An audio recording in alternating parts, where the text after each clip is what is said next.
Secondly, I printed a book, I published a book, Is Muhammad, founder of Islam? So in my point of view, in my perspective, Islam is not a religion. Islam is not a religion. It's a unique way of life recommended by the Creator himself. So I call it Deen. Deen is the word used in the Quran for religion. They don't say religion. So because the religion confuses everybody. It creates fanaticism. It creates hate. It creates biased, prejudiced view on each other. So I don't want to use the word religion at all in my speech. So it's a Deen. So Muhammad could not have written definitely that the water, there are two oceans of water, two bodies of water. One is palatable, another one is bitter, and they meet, but they don't encourage. It only the Creator can write it. So I read a book written by Michael Hart. He has written in his first chapter, projecting Muhammad as the number one in his book out of 100. He says the Quran was written by Muhammad. It sounds very sort of ridiculous. Muhammad could not have imagined all things. And even if he had imagined, he should have been a big researcher, and then he could not have come with a book that deals with every aspect of human life.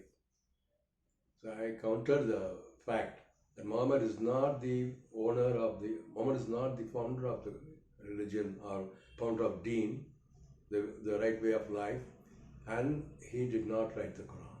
Then how was it written? Next question. God gives us three major data process system. One is the eye, the second is the ear, third is the brain. So eyes and ears take the maximum data and feed them into the brain. Then the brain process. So this is what I learned when I was I was training young students. They came in the pretext of spoken English. I would not agree with the term again. Spoken English is not the right term. Any language should be, any standard language should be able to be written and spoken. So there's nothing like spoken English, there's nothing like spoken Hindi or spoken French. It's a wrong term, I feel. So I would say, to learn a language, you need time. You need time, at least 1 year you need, minimum. Then, how the kids learn. So the challenge in any language is to form a sentence. Because language is a game, it's abstract science. You can't feel it, you can't show it, you can't touch it, you can't produce it before someone physically. It has to be felt, it has to be realized within the brain. So the brain, there's a challenge for the brain, for any man, to create a sentence. Unless he creates a sentence, he cannot speak and convey your message, your thought. Your thought process needs that work. So what is that work? The three factors: the matter, the function, and time.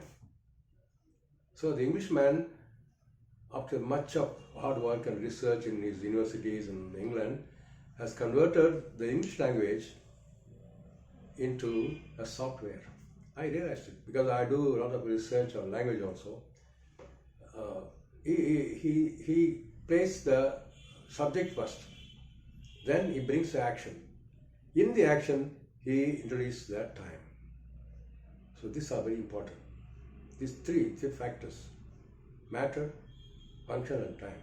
If you cannot add the time to your sentence, even though you have the word, grammatically speaking, noun and verb, the matter and the function of the matter, you have to include the timeline, and the tense. It's very easy. So to learn any language, you learn to construct a sentence on your own. You would speak any language good. Of course, I knew a few languages, but I specialized in only English because the Europeans were very fond of talking to me in English to practice their English with me. They gave me no chance to learn German or Greek or French. But still,